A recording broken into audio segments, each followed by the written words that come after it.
말씀을 하시기 전에 그냥 오늘 성령 강림절이라서 제목을 중심으로 간단히 말씀을 드리겠습니다.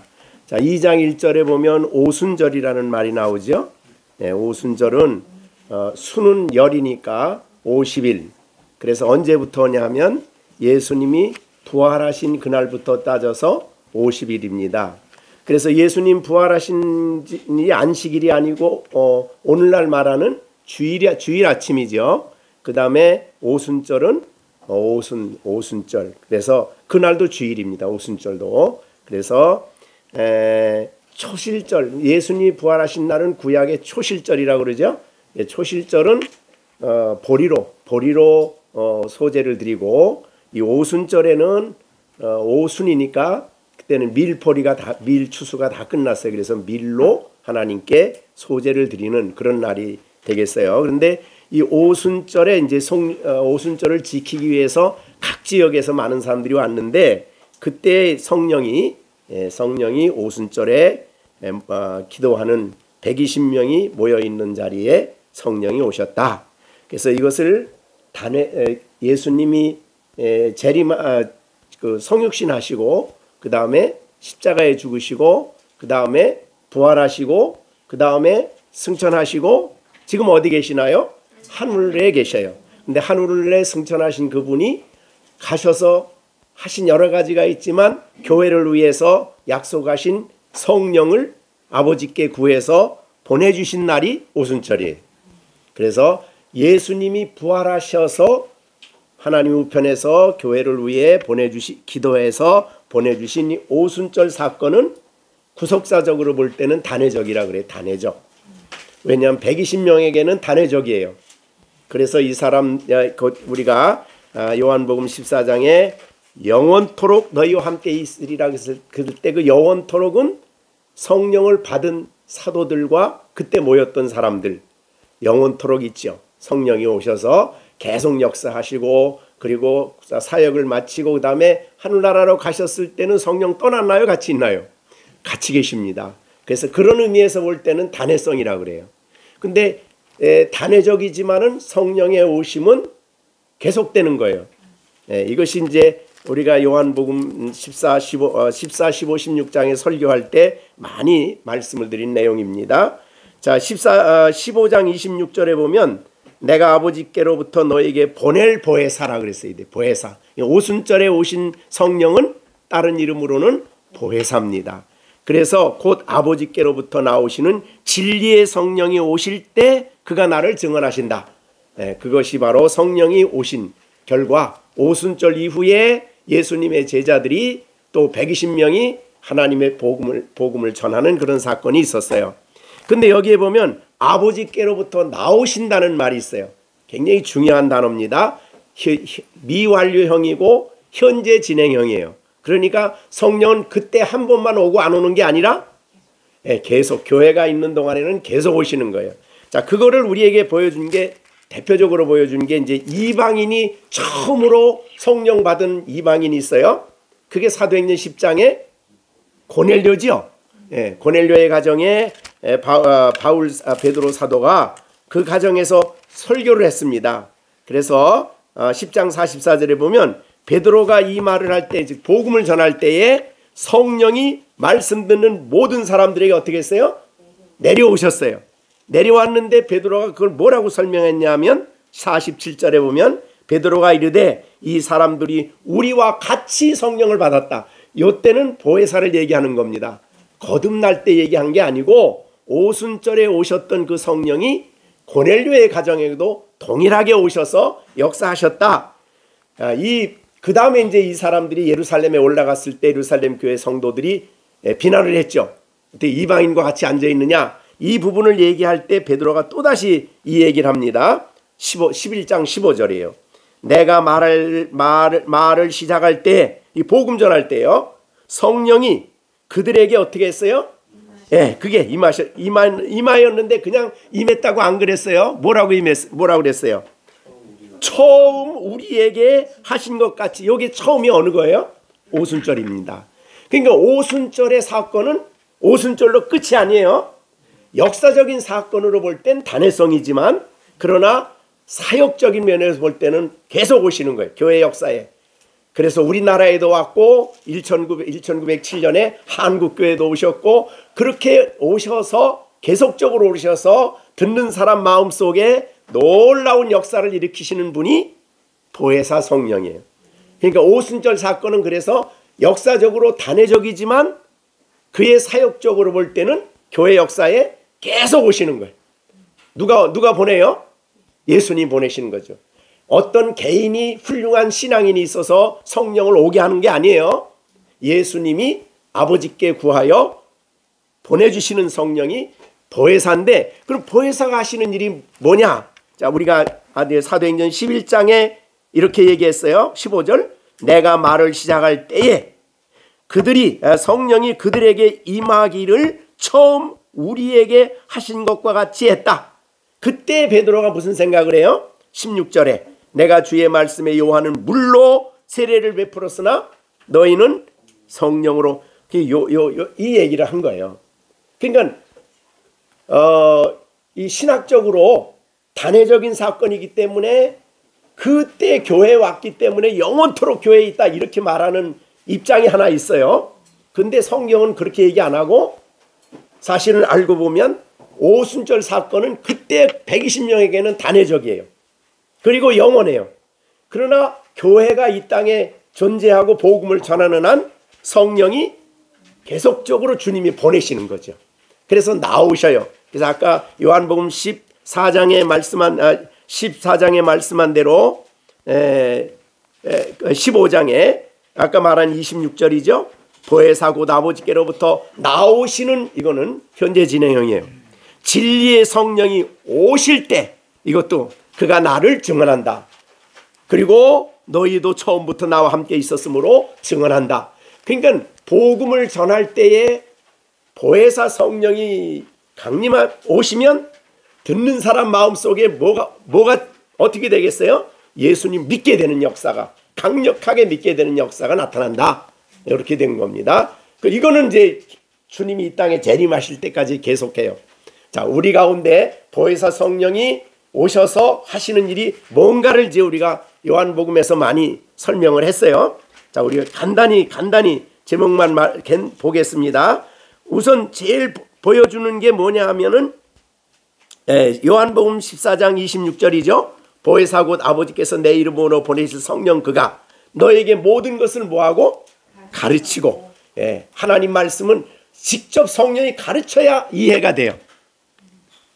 그 다음에 또 뭐예요? 내가 너에게 말한 모든 것을 또 생각나게도 하여, 그 말씀을 생각나게 하시는 이 보혜사 성령의 역사예요. 그 다음에 15장 26절, 내가 아버지께로부터 너에게 보낼 보혜사 곧 아버지께로부터 나오시는 뭐가? 진리의 성령이셔요. 진리를 깨닫게 하고 믿게 한다 이 말이죠. 그렇기 때문에 그 복음의 진리를 진리신 예수님을 전할 때에, 증언할 때에 믿게 되고, 그 다음에 27절, 너희도 처음부터 나와 함께 있었으므로 증언한다. 증언하면 믿게 되죠. 그런 역사가, 그러니까 복음 전하는 데는 이 보혜사 성령의 역사가 반드시 함께 하여야 돼. 그리고 믿는 우리들에게도 그 우리를 통해서도 이 보혜사가 역사하면 다른 사람에게 복음을 전할 때에 그의 굳은 마음이 녹아지고 변화되어서 예수님을 믿게 된다. 그래서 그 심령 속에 거듭남을 주시고 새 생명을 주시고 이런 역사가 일어난 거예요. 그러니까 보혜사는 사역과 관련된 역사입니다. 우리의 내주하시는 성령은 거듭남과 사역에 적용을 하지만 우리가 살아가면서 하나님의 거룩한 사역을 위해서 필요한 것이 오순절 역사예요. 이것이 우리에게 있고, 그 다음에 16장 13절에 보면 내가 12절입니다. 내가 아직도 너에게 이를 것이 많으나 지금은 너희가 감당하지 못하리라. 그러나 진리의 성령이 오시면 그가 너희를 모든 진리 가운데로 인도하셔요. 자, 이런 일을 하시고 마지막 사도행전 1장입니다. 사도행전 1장이죠. 마지막 1장입니다. 보혜사 성령이 오실 것은 하나님의 가장 위대한 약속이에요. 4절 사도행전 1장 4절입니다. 사도와 함께 모이사 그들에게 분부하여 이르시되, 이건 승천하시기 전에 하신 말씀이에요. 예루살렘을 떠나지 말고 내가 내게서 들은 바 아버지의 약속. 이게 약속이 언제 어떤 거예요? 보혜사 성령이고 오순절에 보내주시겠다는 성령이고, 예수님이 부활하셔서 승천하셔서 하늘로 올라가셨을 때에 그의 모든 이 땅의 십자가 사역까지 다 하나님이 기쁘게 받아주시고 그의 기도를 들으시고 믿는 그들에게 성령을 보내주시는 이것이 바로 오늘 사도행전 1장 4절입니다. 그래서 아버지께서 약속하신 것을 기다리라. 그 다음에 5절, 요한은 물로 세례를 베풀어서는 너희는 몇 날이 못되어 성령으로 세례를 받으리라. 그러니까 사도들에게는 세례를 받은 사건이고, 사실은 이 사람들은 주는 그리스도 살아계신 하나님의 아들이라고 이미 거듭났던 사람들이죠. 그죠? 그 믿는 사람들에게 사역을 위해서 보혜사를 보내주셨어요. 그래서 처음 믿는 3,000명의 처음 믿는 사람들은 이 거듭남과 보혜사가 어떻게 됐겠어요? 하나의 사건입니다. 하나의 사건이고. 그러니까 이게 우리가 어려서부터 예수 믿으면 이게 나눠져 있을 수 있죠. 그래서 아주 이 성령이 정말 갑자기 임하는 이 위대한 사역을 잘 느끼지 못할 수도 있어요. 왜? 거듭남이 먼저기 때문에. 그러나 이제 그 아이들에게 보혜사가 오실 때는 그 마음에 여태까지 믿었던 그 진리가 더 확고해지고, 왜? 진리를 확인시켜 주시기 때문에, 확신시켜 주시기 때문에. 그래서 이 말씀을 다른 사람들에게 이야기하고 그렇게 말할 수도 있는 자리에까지 가는 거죠. 자, 그래서 이 귀한 오순절 사건은 이제 설교 마치겠습니다. 단회적인 사건이에요. 개인에게는.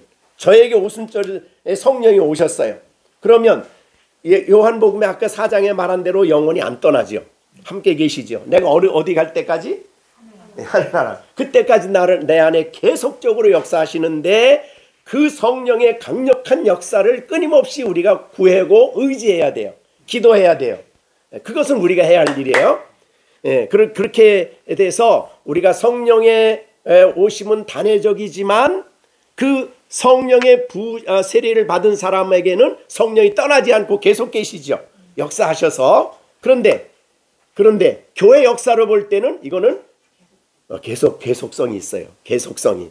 그래서 어떤 사람은 갑자기 성령이 부으심이 와가지고 막 불이 붙기도 하고 뜨겁기도 하고 그런 경험을 얘기할 수 있는 사람들은 바로 그런 사람들이고, 대개 미지근하게 어려서부터 난 사람들은 성령이 내 세례 받았나 이런데, 성령이 보혜사가 오셔서 우리에게 역사하는 대표적인 결과를 알아요.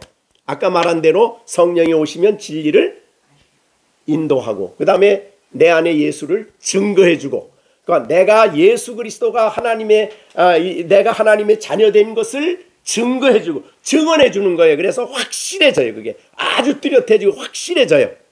그래서 그렇게 되고, 그 다음에는 아까 사도행전 1장에는 성령이 너희에게 오시면 너희가 권능을 받고 예루살렘과 온 유대와 사마리아와 땅끝까지로 내 증인이 되도록 내 안에 강력하게 활동을 하시죠. 그것이 이제 성령의 내주하시는 이 보혜사의 역사예요. 자, 그래서 그 순서를 여러분이 아시고, 이제는 여러분에게 꼭 필요한 게 있어요. 예수님이 요한복음에서 7장에서 말씀한 유명한 말씀이시죠. 명절 끝날 곧 큰 날에 예수께서 서서 외쳐 이르시되, 누구든지 목마르거든 내게로 와서 마시라. 나를 믿는 자는 성경 이름과 같이 그 배에서 생수의 강이 흘러나리라. 이게 성령을 얘기한 거예요. 성령의 역사가 끊임없이 우리에게 있는데, 성도들에게는 뭐가 필요하면 목마름이 필요해요. 무슨 목마름? 성령의 충만을 받아야 되겠다. 성령이 내 안에 역사해야 되겠다는 간절한 목마름이에요. 목마름이 있는 사람은 뭐 하는가요? 예수님에게로 가죠. 그래서 그분이 주시는, 아버지로부터 주시는 그 성령의 은혜를 받는 거예요. 그러기 위해서는 목마름이 있는 사람의 특징은 기도하죠. 왜요? 목마르니까 파야지.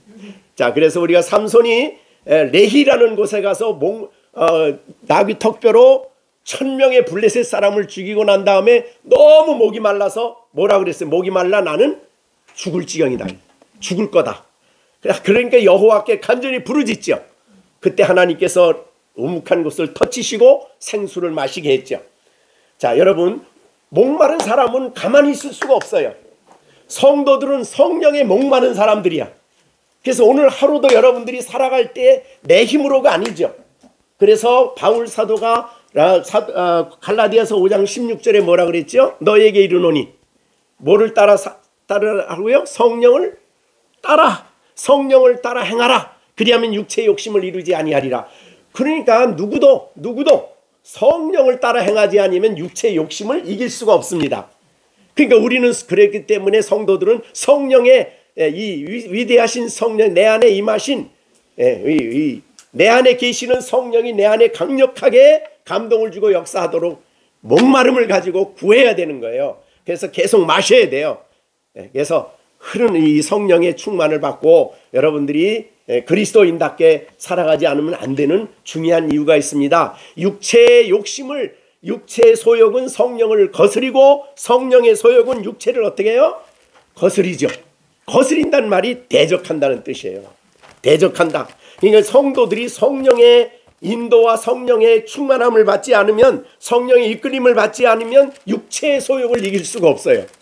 그럼 육체의 소욕을 따라 행하지요. 그게 육신의 열매예요. 그러나 성령을 따라 행하면 성령의 열매를 맺는 거고.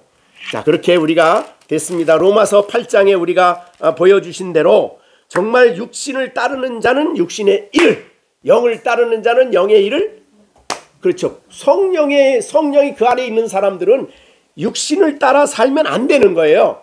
근데 이 둘 사이에 갈등이 있죠. 그럼 그걸 이길 수 있는 방법은 딱 한 가지예요. 뭐예요? 성령을 따라 행해야 됩니다. 성령을 따라 행하는 방법이 뭐예요? 영의 생각을 하는 거예요. 자, 그래서 그 다음에 보면은 육신의 생각은 하나님과 뭐가 된다고요? 8장 7절에 엄청난 일이잖아요. 여러분이 오늘 하루 살았어. 아침에 일어나서 성령과 상관없이 그냥 막 살았어. 그럼 뭐가 된 거예요, 그러면? 야, 이게 보통 문제가 아니죠. 그러니까 성령이 내 안에 살아가도록 하기 위해, 내 안에 역사하시도록 우리가 목마름을 가져야 돼. 목마름.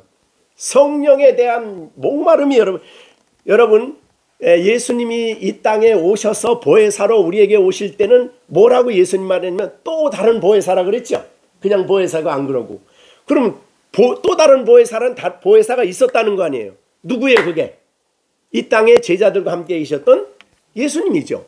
근데 또 다른 보혜사라 그랬어요. 왜? 예수님이 제자들과 함께 있었던 모든 일을 하시는 그분이 있는 거예요.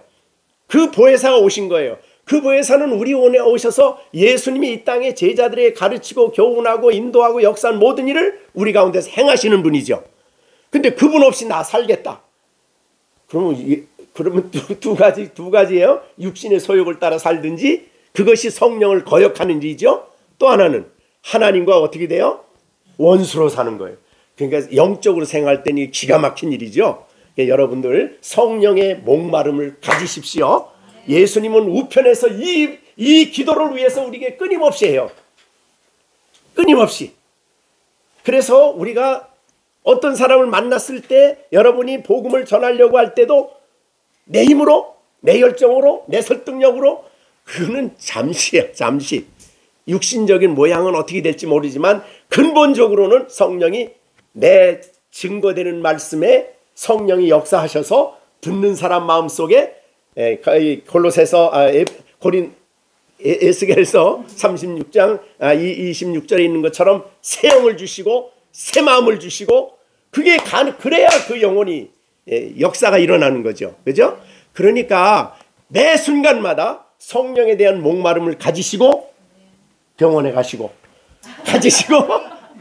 애들을 키우시고 가지시고 하루를 시작하시고, 그러면 성령은요 우리 안에 계신 그분은 우리 안에 끊임없이 역사를 하십니다.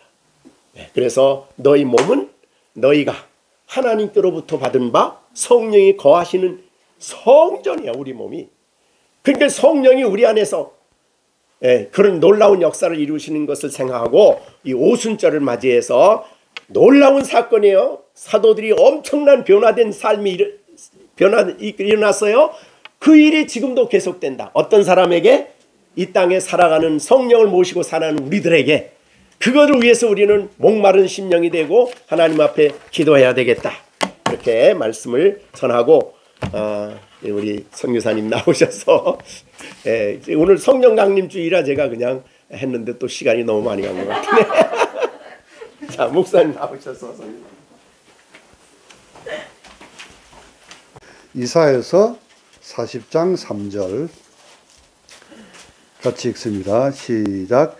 외치는 자의 소리여 이르되 너희는 광야에서 여호와의 길을 예비하라. 사막에서 우리 하나님의 대로를 평탄하게 하라. 그 다음에 마가복음 1장 3절.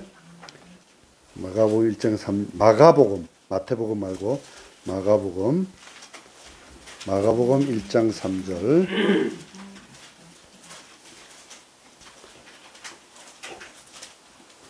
마가복음 1장 3절 같이 읽습니다. 시작. 광야에 외치는 자의 소리가 있어 이르되 너희는 주의 길을 준비하라.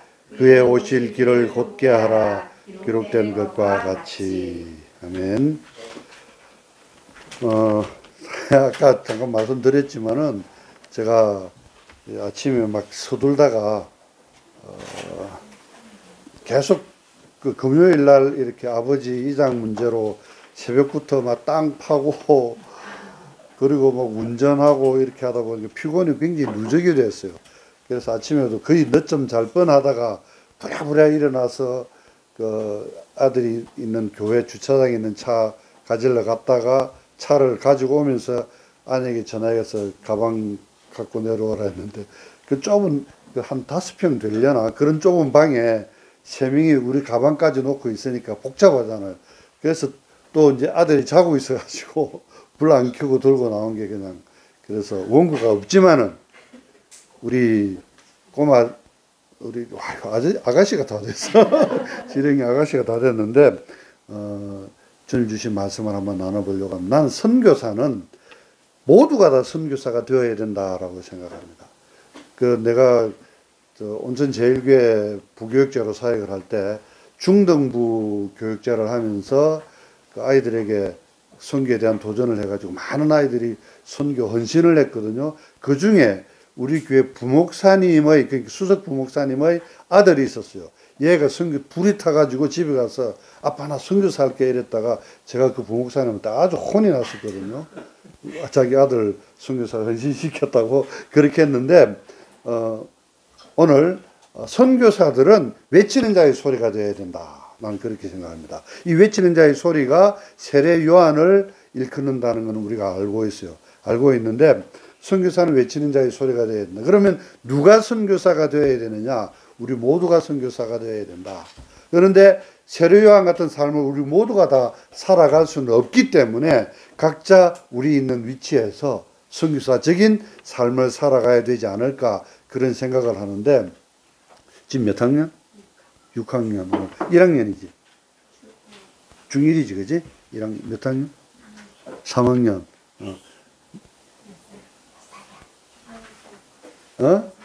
6살. 그래. 지금, 우리 모두가 다 선교사적인 삶을 살아야 된다라고 생각을 하는데, 그래서 우리 아이들, 제가 이제 아들이 셋이 있는데, 그 아이 중에서 첫째는 지금 연대 박사과정 지금 논문 쓰고 있는데, 이 아이는 이미 선교사로서 우리 GMS MTI 훈련을 다 마쳤어요.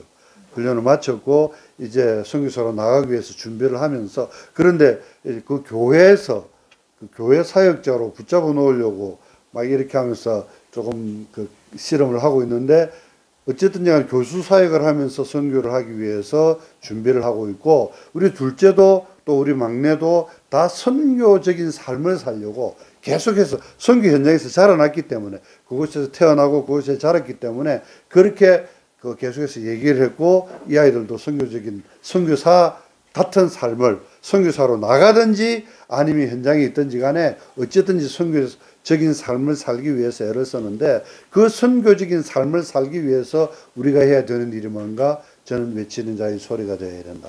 그러니까 우리의 삶의 자체가 물론 세례요한처럼 그렇게 낙타 옷을 입고 뭐 메뚜기 잡아 먹으면서 그렇게 살아갈 수는 없어요. 그렇게 살아갈 수는 없지만 우리의 삶 자체가 선교적인 삶이 되어서 외치는 자의 소리가 되어야 된다. 그러면 외치는 자의 소리가 무엇을 외치느냐?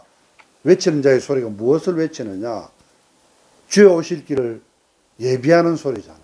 주 오실 길을 예비하는 소리. 그러니까 주 오실 길을 예비하는 것은 우리가 오늘 성령 강림주의를 맞이해가지고 목사님 말씀해 주셨지만은 성령 받은 자로서 성령 충만함을 입은 자로서 성령 세례를 받은 자로서 마땅히 해야 될 것이 그 성령이 기뻐하시는 일을 우리가 감당하면서 살아가야 되는데 우리가 이 땅을 살아가면서 지금같이 정말 우리 한국에 와서 이번에 이제 쭉 이렇게 보면서 느끼는 것이 참 각박해졌다는 그런 것.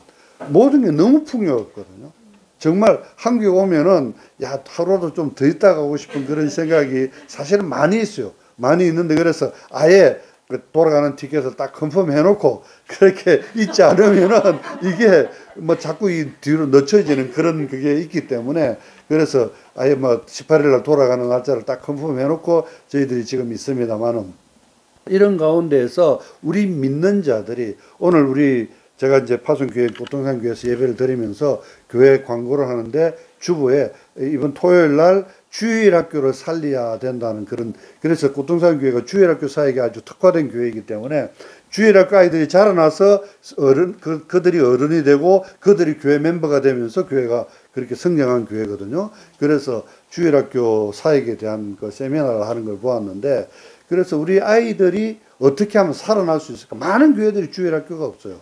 여기는 뭐 어른 숫자와 주일학교 숫자가 똑같으니까 아주 희망이 있는 그런 교회입니다만은 그래서 이럴 때 우리는 어떻게 야성을 회복해야 되겠다. 그 야성을 회복하기 위해서 우리는 외치는 자의 소리로 살아가야 된다. 선교사만의 일이 아니라 우리가 다 그렇게 해야 된다. 그런데 어쨌든지 간에 저는 지금 선교사로서 보고 드리는 입장이 있기 때문에 우리의 삶을 어떤 자세로 우리가 살아가고 있는지 어떻게 외치는 자의 소리로 살아가고 있는지를 이렇게 말씀을 드리려고 합니다. 제가 이제 수단에서 쭉 사역을 하다가 추방이 되어 가지고 남수단으로 갔습니다. 남수단에 가서 처음에 우리 남수단 가가지고 남수단에 딱 가면은 우리가 들어가서 사는 지역에 원래 주인이 누군가 원숭이들이 주인이었거든. 원숭이들이 거기에서 이제 집단을 이루고 자기들 터전으로 살아갔는데 갑자기 어느 사람이 떠오더니 거기는 그 지역은 사람들도 그냥 지나가기만 하지 살지는 않는데 거기에 어떤 사람이 오더니 1인용 텐트 딱 치더니 거기에 살기 시작하니까 이 원숭이들이 그냥 온갖 방해를 다 하는 거야. 원숭이들이 방해를 하고 그래서 내가 원숭이한테 돌을 한번 던졌는데 원숭이들이 집단으로 그냥 같이 돌을 던져가지고 내가 그냥 그렇게 하기도 하고 또 막 그 괌 지르고 이렇게 하다 내가 잠깐 자리를 비우면 원숭이들이 와갖고 텐트랑 막 다 뒤집어 놓고 엎어 놓고 막 엉망으로 만들어 놓기도 하고 그런 곳에 우리가 들어가서 이제 처음엔 혼자 갔으니까 혼자 가가지고 1인용 텐트 치고 이제 거기를 갖다 개간하기 시작을 할 때 개간하기를 이제 이리 쭉 시작을 하는데 그렇게 하다가 이제 나중에 주님께서 사람들을 보내 이제 거기서 개간을 시작하다가 한국에 왔다가 다시 돌아갈 때 하나님 사람들을 붙여주셨어요. 그래서 장로님과 권사님 한 가정 그리고 또 어느 한 장로님 한 분, 이 장로님은 그 진생이 친구 목사님의 그 교회 장로님인데 그 한 분, 그리고 또 이 독일 친구, 우리 팀에 있던 독일 친구 한 분, 이래가지고 그 여러 사람들이 같이 이렇게 들어가게 되었어. 그래서 이제 들어가게 생활을 하는데 우리가 제일 먼저 한 일이 뭔가 하니까 그 주변에 있는 나무들을 베어내고 풀들을 베어내고 그리고 한 일이 길을 만드는 일이었어요. 길을 이렇게 만들고 그 길을 만들기 위해서 잡목들 베어내고 이제 그 처음에 우리 들어갈 때 저는 그때 차가 없을 때였는데 차도 없이 들어갔는데 차도 없이 맨몸이 가면서도 아주 들어가기 힘든 곳을 가면서 풀들을 쳐내고 길을 만드는데 이제 그때도 지금처럼 계속 밴드나 카톡에 사진이랑 이걸 올리면서 보고를 하고 이랬는데 그래서 풀을 치면서 길을 만드는 거를 사진을 찍어서 올렸는데 울산 태화교회에 있는 장모 집사님이 댓글을 달면서 주님 오실 길을 예비하시네요 이러더라고요. 주님 오실 길을 예비하시네요.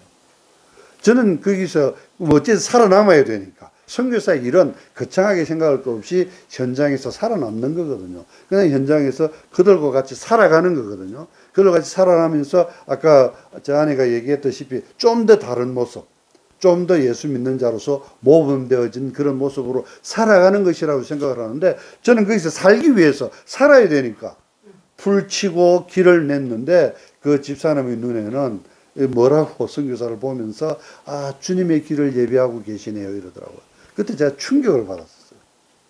충격을 받았어요. 그러면서 저 자신에 대해서 다시 한 번 더 생각하면서 아, 선교사의 길이, 선교사의 사명이 주의 길을 예비하는 자, 주의 길을 예비하기 위해서 나는 외치는 자의 소리가 되어야 된다라는 생각을 하게 됐던 거예요. 그래서 외치는 자의 소리가 주의 길을 하기 위해서 외치는 거니까 복음을 전하는 거. 예수의 그리스도 되심을 증거하는 거니까 그 일을 더욱더 열심히 해야 되겠다. 그런 생각을 하게 되었고, 그래서 열심히 복음을 전하기 위해서 애를 썼는데, 북수단에서는 설교를 하거나 이렇게 뭐 우리도 그 북수단에서 교회를 개척을 했으니까 교회를 어쨌든 지상교회든 지하교회든 교회를 8곳을 개척하고, 또 누바산지에서는 기도처가 4곳이 있고 이렇게 했는데, 그래서 일주일에 뭐 우리가 대충 생각할 때 금요일마다 우리는 금요일 예배를 드렸으니까 금요일 예배를 드릴 때 한 2,000명 정도가 모이는 우리 전체 그 교회를 이루고, 같이 모여서 예배를 드리지 못하지만은 그런 교회를 이루었는데, 그러면서 그 설교를 한다고 앞에 딱 서면은 그 앉아있는 사람들 누군가는 메모를 한다고. 그러면서 혹시 우리 선지자들은 모독한 얘기는 하지 않나, 우리 종교에 대해서 이상한 소리는 하지 않나, 아니면 정치적으로 민감한 얘기를 하지 않나. 그런데 남수단에 따고 오니까 거기에서 해방이 되니까 자유롭게 복음을 마음껏 전했어. 아까 예수와 알라 이래가지고 그 살해 위협까지 그 예수와 알라는, 예수는 하나님이다 이 말이거든요. 예수님이 하나님입니다라는 말을 했다고 살해 위협을 할 정도로 하던 나라에서 이제는 예수님은 하나님입니다, 성자 예수님이 우리 하나님입니다, 구원주 되십니다, 마음껏 얘기할 수 있으니까 얼마나 좋은지.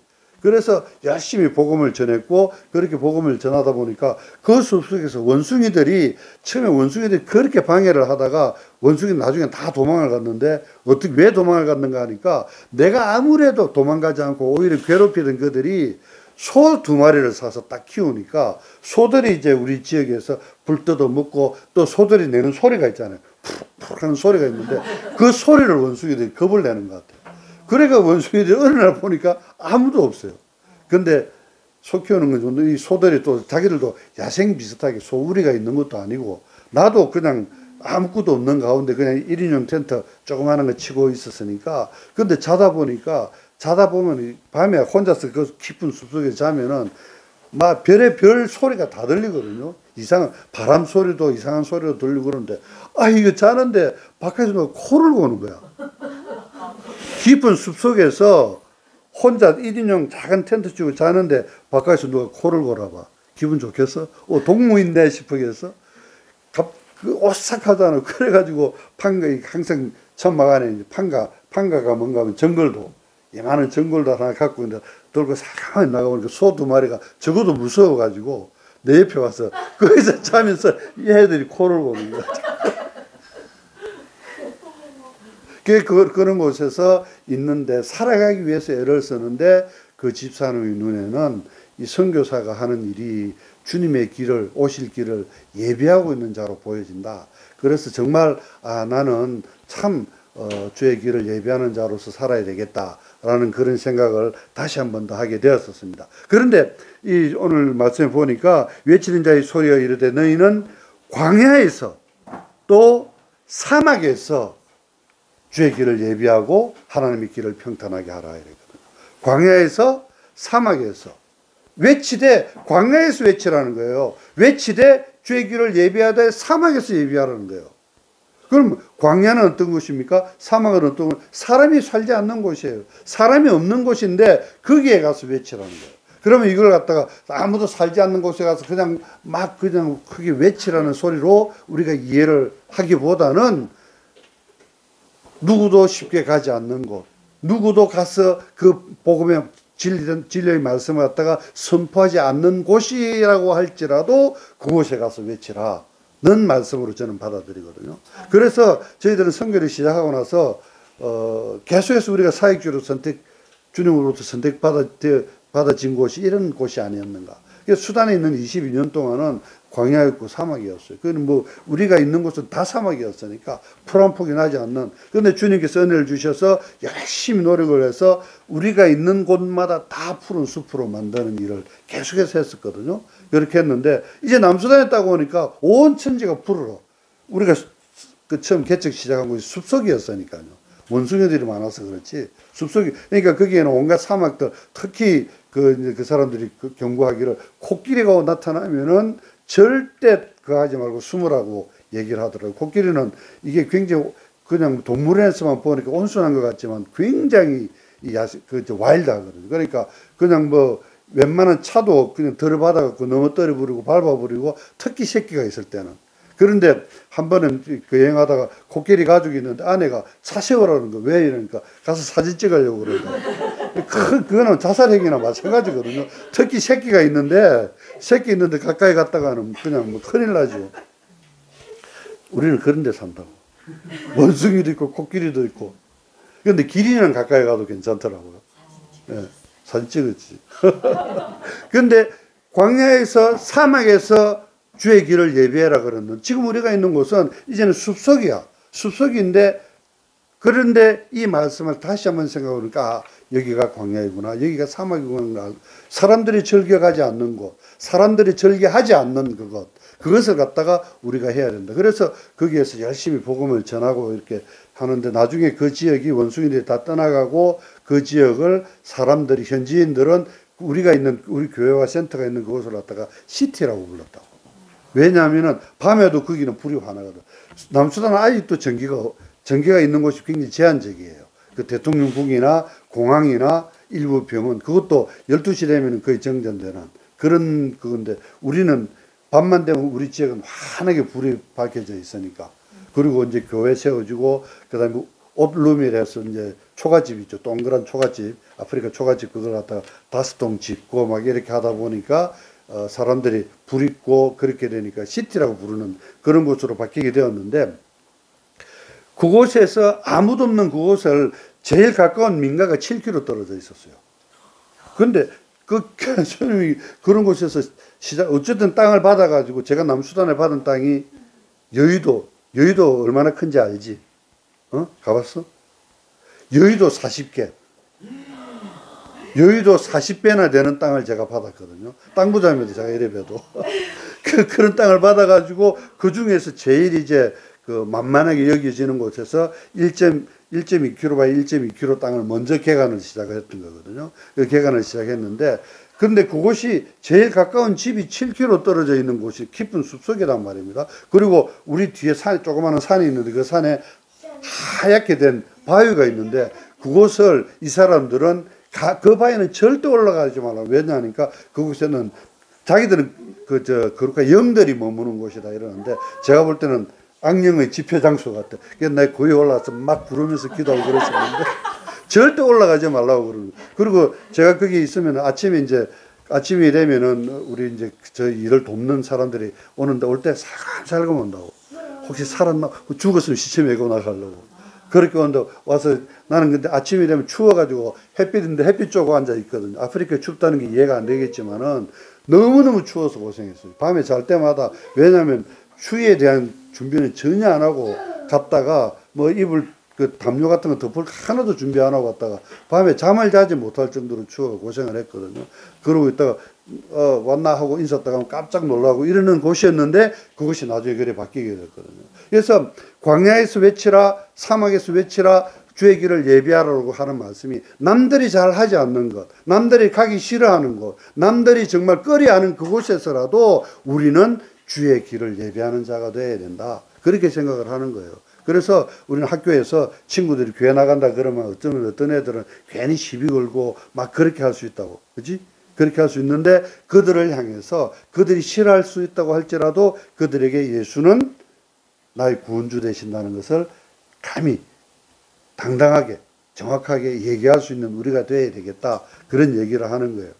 그러면은 이제 주의 길을 예비하기 위해서 우리가 무엇을 해야 될까? 그래서 요즘 와서 추방이 되어가지고 남수단으로 갔다가 남수단에 또 전쟁 때문에 우간다 가서 난민들하고 같이 사역하고 하면서 이제 제가 은퇴가 이제 정확하게는 5년 정도밖에 남지를 않았거든요. 그럼 이때 무엇을 해야 될 것인가? 우리가 결국에 주님의 일은 계속되어져야 되는데 우리가 떠나고 나서 혹시 이 일이 중단되어 버리면 어떻게 되는가? 절대 그런 일이 일어나서는 안 되기 때문에 이 일이 계속되어져야 되는데 그렇다고 내가 와서 계속 왔다가 사역을 할지라도 언젠가는 떠나야 되잖아요. 그렇지만 주의 나라는 주의 교회는 계속되어야 되기 때문에 그래서 생각한 것이 차세대 지도자를 세워야 된다. 한국 교회가 정말 숱하게 얘기를 했어요. 동역자를 보내달라 했는데 안 오는 거예요. 우리 지역에는 아예 뭐 심지어는 그 우리 담임 목사님 오셔가지고 우리 결국 나중에는 카르툰까지 오셨지만은 야 내가 가기 힘드니까 네가 나와라 이래가지고 저희가 나이로비 가서 목사님을 만나고 돌아갈 정도로 이제 그런 곳인데 그렇다면 어떻게 해야 됩니까? 기도하는 주님께서 결국에 우리 한국 교회를 생각해 봤어요. 우리 한국 교회가 선교사들이 와서 지금같이 이렇게 부흥이 되어진 우리나라 우리 한국이 정말 세계 선교를 감당할 정도로 되어지는 데는 선교사님들의 공도 크지만 결국 한국 교회를 오늘 이 교회로 만든 건 우리 선배들의 우리 한국 사람들의 열심과 노력과 헌신 때문에 그렇게 되어진 거거든요. 그 말은 다시 생각해 보면 우리가 아프리카에서 우리가 복음을 전하고 노력을 하고 하는데 결국 그 땅을 부흥시키고 그 땅을 발전시키고 그 땅을 변화시킬 사람은 그 나라 사람들이다 라는 결론을 내리게 된 거예요. 그래서 그 사람들을 그들 중에서 제대로 되어진 주님의 제자를 만들고 제대로 되어진 리더를 만들어야 되겠다 해서 한 10여 년 전부터 해서 이제 그 제자 삼는 사역을 집중적으로 하기를 시작했습니다. 그런데 제자 삼는 사역 우리가 복음을 전하고 말씀을 전하고 그 성경 공부를 하고 또 따로 불러서 가르치기도 하고 근데 집으로 돌아가면 그게 전부 다 도루묵인 거예요. 전부 다 도루묵. 안 되는 거예요. 그래서 결정한 것이 같이 데리고 살면서 하자. 그래서 지금까지 한 40여 명을 같이, 물론 뭐, 한 방에서 사는 건 아니지만, 한 공간 안에서 지내면서 먹는 것도, 그리고 모든 시간 관리 이런 걸 다 하면서, 거의 대부분이 실패죠. 성공한 케이스 뭐 하나 둘 꼽을까, 아니면 주님께서 결국에 어떤 열매를 거둘까 싶지만은, 그래서 이제, 현지인 차세대 지도자를 세우는데 저희들이 애를 쓰고 있는데 그 일환으로 저희들이 한 일이 뭔가 하니까 총신신대원에 이미 목회자로 훈련받은 사람을 총신신대원에 보내는 프로그램을 시작을 했고 근데 아직까지 다 실패를 했습니다. 준비를 다 했는데 비자를 안 줘가지고 지금은 한국 오는 게 만만치가 않습니다. 지금 한국이 코리안 드림 이래가지고 한국을 많은 사람들 올려가고 아프리카에서 많은 사람들 한국 와갖고 학생 신분으로 공항에 딱 내리면은 학교에는 사람이 안 나타나. 그럼 이 사람들이 공항에서 학교로 가지 않고 어딘가 사라져서 자기들 다 그 소식통들이 있거든요. 그 남수단 사람들, 북수단 사람들, 우간다 사람들 다 그 어느 정도 소식통도 있고 공동체가 있어요. 그리고 그들이 모여 사는 장소들이 있거든요. 서울에도 여기저기 있는데 그런 사람들끼리 연결해가지고 공항 입국할 때는 학생으로 입국을 했다가 학교로 가지 않고 사라져서 돈 버는 거예요. 왜냐하면 이 한국에서 일을 하고 돈을 벌면은 현장에서 일을 하는 것보다도 뭐 적게는 15배 아니면 많게는 20배 이상의 돈을 벌 수가 있으니까 그렇게 일을 하는 거예요. 그래 되다 보니까 그것이 계속 반복되다 보니까 이제 그 아프리카에서 특히 아프리카에서 또는 제3세계에서 한국으로 들어오는 비자 그 검사를 굉장히 까다롭게 하는 거예요. 그래서 이 나이가 40대인데 그 석사 과정 공부하러 간다 이러니까 믿지를 않는 거죠. 저는 전혀 염려하지 않고 있다가 그렇게 했는데 나중에 학생 3명, 어린아이들 3명 보낼 때는 제가 정말 처음부터 그냥 계속 왔다 갔다 하면서 챙겨가지고 결국 성공해서 보냈는데 어쨌든지 그런 상황이 됐기 때문에 신대원에 보내서 이거는 계속 시도를 할 겁니다.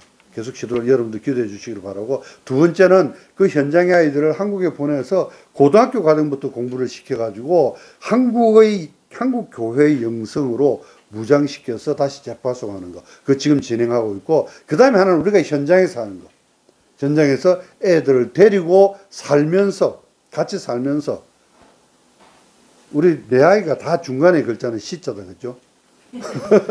그런데 그 엄마 아빠하고 같이 살다 보니까 어쩔 수 없이 엄마의 아빠의 삶의 모습이 우리 아이들에게 나타나게 돼 있잖아요. 같이 사니까 그렇게 되어 있는데 그래서 혹 이 아이들이 우리와 같이 살면은 24시간 같이는 아니지만 학교 가는 시간이 있으니까 그렇지만은 계속해서 아침 첫 시작부터 밤 마지막 순간까지 같이 살면은 혹 우리를 모델 삼지 않을까 해서 그렇게 하는데 많은 애들이 버티지를 못하고 도망가 버려요. 나중에 많은 애들이 도망가는데 어쨌든지 간에 그렇게 노력을 하는데 이 차세대 지도자를 지을 때 그러면 어떤 사람을 선발할 것인가. 첫 번째로 우리가 저희들이 이 데리고 나가면서 더 좋은 조건으로 뭐 이렇게 얘기를 해놓으니까 내가 어떻게 할 수가 없는 거예요. 세상적으로 좀 그러니까 좀 그러니까 갖춘 것 같은 사람은 오히려 안에서 그런 식으로 또 뺏겨버리더라고요. 그래서 또 이제 시도를 해본 게 그러면 어린 싹부터 길을 보자. 어린 싹부터. 그래 어릴 때부터 이제 좀 어릴 때부터 교회 안에서 리더감으로 인정이 되는 그런 아이를 갖다 길렀어요. 그래서 기르는 과정에서 뭐 그러니까 시간 오래 걸렸죠. 시간 오래 걸렸는데 여러 가지 뭐 마성도 부리고 하는 걸 갖다가 어르고 쫓겨나갔다 다시 불러들이고 이러면서 길렀는데 잘 크나 싶었는데 계속 그렇게 하면서 우리와 같이 지내다 보니까 교만이 여기까지 찬 거예요. 교만이 여기까지 차가지고 결국 딱 과정 다 끝나자마자 자기는 동료 간다면서 나가버리게 되더라고요. 그래서 참 이런 실패들을 계속 거듭을 하다 보니까 결국 내린 결론은 나의 안목과 나의 판단과 나의 생각은 정말 믿을 게 못 된다라고 그 생각을 완전히 내려놓게 된 거예요. 그래서 이제 내가 볼 때 그냥 미완의 뚝배기 같은 정말 거치고 쓸모없어 보이고 뭐가 되겠나 학교 성적은 엉망진창이고 성격도 이런 아이들을 모아가지고 이제 그걸 하는데 오히려 그런 애들 중에서 왜냐하면 얘들이 지금 아까 7명 얘기를 했지 않습니까? 다 그런 애들이었거든요. 그 중에 이제 그런 애들이 이제 우리는 같이 사니까 그 뭐 저는 굉장히 강하게 하고 아내는 걔들을 막 제가에서 구석에 가서 울고 있으면 아내 가서 안아주고 이렇게 하니까 꼭 진짜 뭐 엄마 아빠 같은 그런 분위기 속에서 이렇게 하니까 그래서 이 아이들을 지난번에 이제 방학을 해가지고 그 학교 방학을 했으니까 3일간 휴가를 줬어요. 휴가를 줬는데 집에 가서 부모들 칭찬에 늘어진 거예요. 자기 아들들 너무 변했다고. 그래서 어쩌면 이게 어떤 그런 혹시 여기에서 뭐가 나올지 않을까 하는 그런 기대를 가지고 지금 저희들이 여전히 하고 있습니다. 결국에 주님께서 하시니까 우리가 같이 있을 때는 개종을 선포하지 않았지만 우리가 떠나고 나서 주께서 그걸 결국에 깨우치게 하신 거죠. 이렇다면은 내가 죽더라도 정말 진리 같은 그분을 따르겠다 하면서 예수를 따르기로 결정을 하고 선포를 하고 그것 때문에 다시 감옥에 갇혀가지고 온갖 고문을 다 당하고 직장 가면은 쫓겨나고 직장 가면 또 쫓겨나고 그런데 여러분들 저는 확신합니다. 저는 확신하는 게 1991년에 소련이 붕괴됐지 않습니까? 소련이 붕괴됐는데 소련이 붕괴될 때 제가 뭐 예언이라면 좀 그렇고 제가 한 말이 있습니다. 왜냐하면 제가 이제 이슬람권으로 사역을 결정하게 될 때 이삭과 이스마엘의 관계를 그 성경을 읽으면서 고민하다 결정을 했거든요. 이삭과 이스마엘이 헤어지지 않았습니까? 그 이스마엘이 가정이 이제 그 아버지 집에서 쫓겨나서 살았는데 언제 이삭과 이스마엘이 다시 만나는가 하니까 기록되기를 아버지가 죽고 나서 다시 만나요.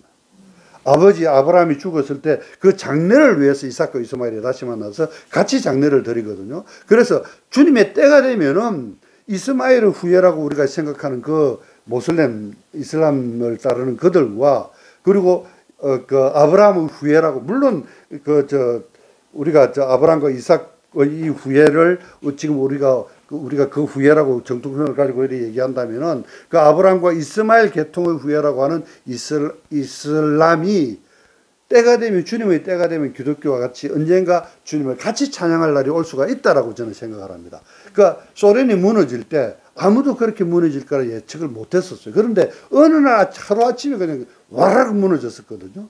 와락 무너졌었기 때문에, 그래가 제가 두바이 가서 두바이 그 휘황찬란한 모습을 보면서 기도를 그렇게 했었어요. 주님의 때가 되었을 때 이 모든 것들이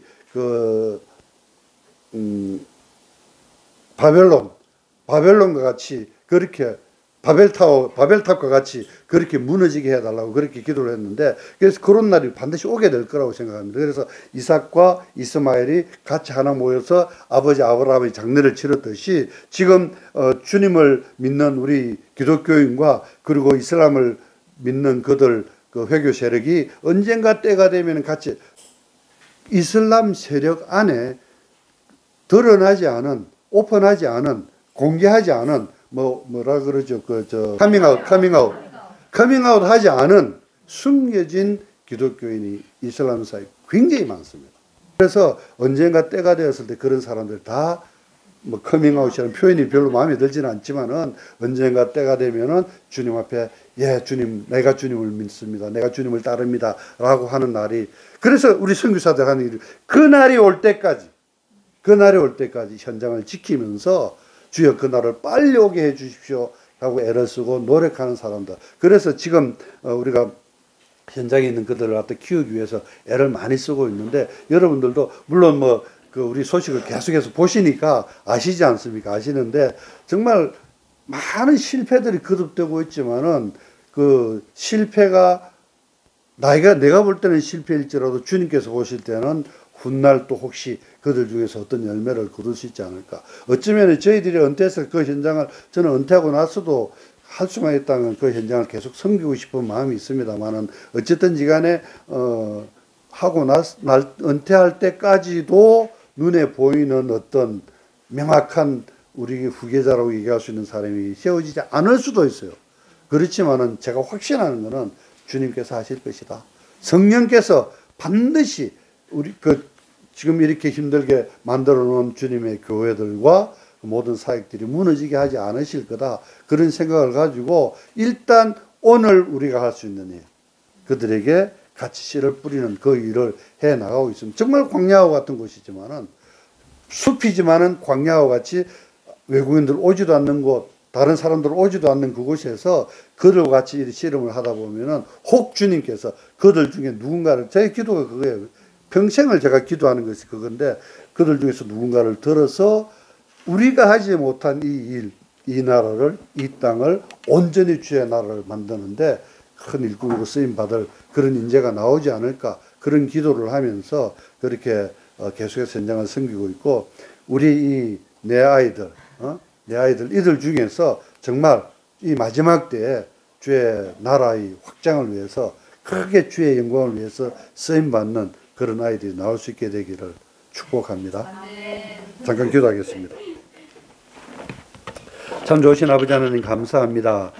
원고까지 들고 오지 못하는 우둔한 실수를 저질렀지만은, 그래서 정말 거칠은 입술로 주의 하신 일을 증거하려고 애를 썼습니다. 주님 영광을 받아 주시옵소서. 주님 계속 일하여 주시옵소서. 주님 저 선교 현장에서도 또 이 선교 현장과 같이 거칠어진 광야와 같은 같이 되어버린 이 고국 대한민국 이 현실 가운데에서도 주님 계속해서 주의 이름이 선포되어지게 하여 주시옵소서. 외치는 자의 목소리가 크게 외쳐지게 하여 주시옵소서. 그래서 주님 다시 오시는 그 길이 예비되게 하여 주시옵소서. 주님, 그래서 주님 홀로 영광을 받아 주시옵소서. 예수님 이름으로 기도합니다. 아멘. 우리 주 예수 그리스도의 은혜와 하나님 아버지의 지극하신 사랑하심과 우리로 하여금 외치는 자의 소리로 우리에게 주어진 그러한 사명을 감당하게 하시는 성령님의 역사하심과 또 위로하심과 또 충만케 하심이 오늘 이렇게 성령 강림주일 예배를 함께 드리는 이 열린 샘물이 온 성도들 머리 위에 또 우리 선교 현장의 모든 교회들과 오늘도 예배드리고 있을 그들 위에 이제부터 영원토록 함께 계실지어다. 아멘.